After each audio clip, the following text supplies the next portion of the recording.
What's up guys, I just wanted to make a video on how you could drastically improve your grades by just doing a few simple things. And this video is more for people who have D's and F's and they're trying to get their grade point average up to like a 2.5. Then people who have like C's and B's and want to get their grades up to all A's. Like this is more for people who are failing and just want to be passing than, people who are already passing want to get their grades even better. So unfortunately for me, but fortunately for you guys, I have a lot of experience on this subject. My sophomore year of high school, I had just a very bad GPA. I took a random photo of my grades during that time, which I found. I'd have meetings with the principal, and I was playing football at the time, and they weren't allowing me to go to practice because my grades were so bad. Luckily, it wasn't during the season, it was during spring training and summer training, but my grades were so bad they weren't letting me play football. And I really wanted to play football, so that's why, I ended up getting my grade point average a lot higher. Around my junior and senior year, my GPA was about a 3.0 to a 3.5. And during my football banquet after my senior season, I even got a little award for having a good GPA. Of course, this was during the senior year classes, which are a little bit easier. It's just a bunch of elective classes, and the teachers are more chill your senior year. So my grade point average was a lot higher. But around my junior and senior year, it was about the 3.4.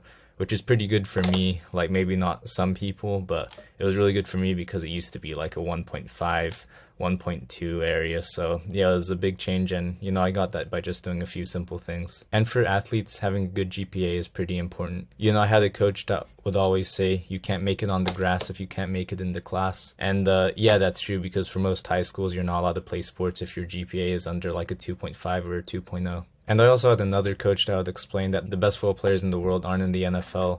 They're working a bullshit 9 to 5. I'm not sure if that's true or not, but I will say playing junior college football, I know a lot of people that missed out on some opportunities to play at a bigger school and would have to go to a smaller school because their GPA was a problem. And I'm sure other people know a lot of people like that. Some people who are freak athletes but weren't able to play sports because their grades were struggling, which I feel kind of sucks because I feel it's maybe not too hard to get a decent GPA. Of course, I may be wrong. And another reason to get decent grades is because once you're above 18 years old, you could decide if school is something you want to do. But before you turn 18 and while you're still younger and while you're still legally owned by your parents, most people's parents want them to have decent grades. So you just have to meet them halfway and get decent grades. And after you're 18, you could decide if school is something you want to do. But in the meantime, you should I don't know, I feel you should respect your parents a little bit and just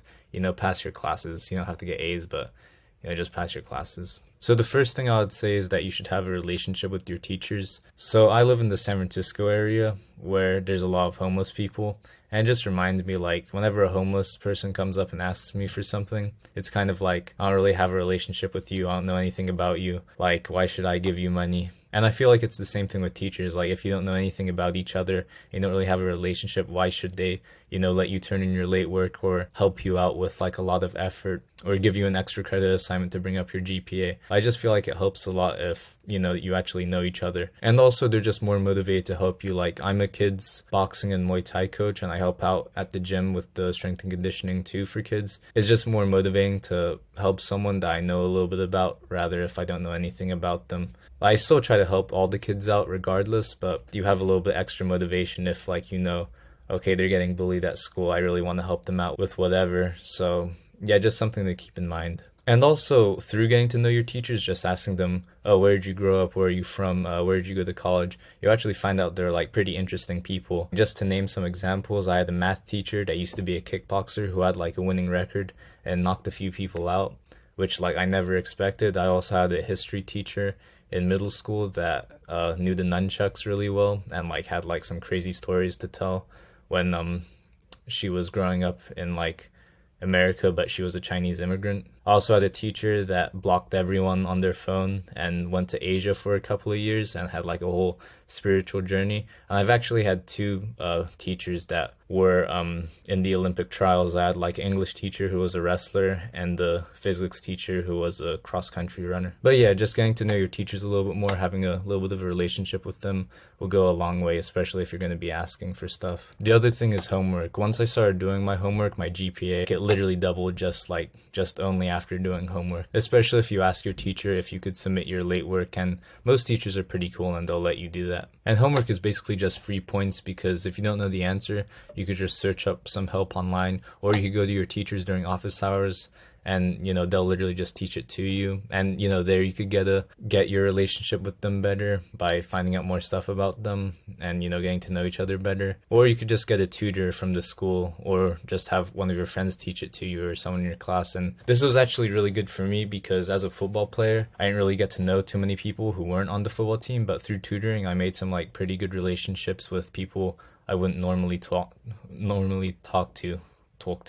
Yeah, the British accent came out there a little bit. Yeah, like I met a lot of really good people from going to tutoring and getting outside of my usual friend group. Highly recommend doing your homework. That will definitely help your GPA a lot. Now, honestly, that alone should get you to around the 2.5 GPA if you're just doing your homework, learning how to do your homework, which will help you on the tests, and having a good relationship with your teachers, so like you're able to submit your late work or maybe get an extra credit assignment and ask them what's going to be on the test. Of course, you might need to study a little bit, but it's really more about just having the discipline to do your work. I'm sure everyone knows some really smart people who don't have the best GPAs, and some pretty dumb people who have pretty good GPAs. So yeah, it's really more about discipline. Here are some things that will help with the discipline side of things. The first thing is eating the frog concept. So if you haven't heard, eating the frog is just basically a thought experiment. If someone was to give you a live frog to eat with your dinner, would you eat it before or after? And the reason why it's before is so that, you could eat your dinner in peace. Like, you wouldn't have to eat your dinner while thinking like, damn, I have to eat a live frog afterwards. Like, you could just get the hard part over with first, and then you have like, everything else to enjoy. And this relates to homework, because when you get home from school, I usually just want to chill out, or for me, I would work out, but I actually enjoy working out. So I'd sometimes do my homework after I worked out, but the problem with that is when I was working out, I was like, damn, I have to do my homework afterwards, instead of just, getting it over with, and I get to like do my workout in peace and afterwards like chill out. But yeah, I recommend just always doing the ugly task first, and then you could do the more chill tasks afterwards, and actually enjoy them instead of doing the chill tasks first and like having your brain tortured like, damn, I have to do something ugly after all of this. Another thing is post-it notes and reminders. Like, if you're in high school or college, you're probably dealing with like a million different things, especially if you're an athlete.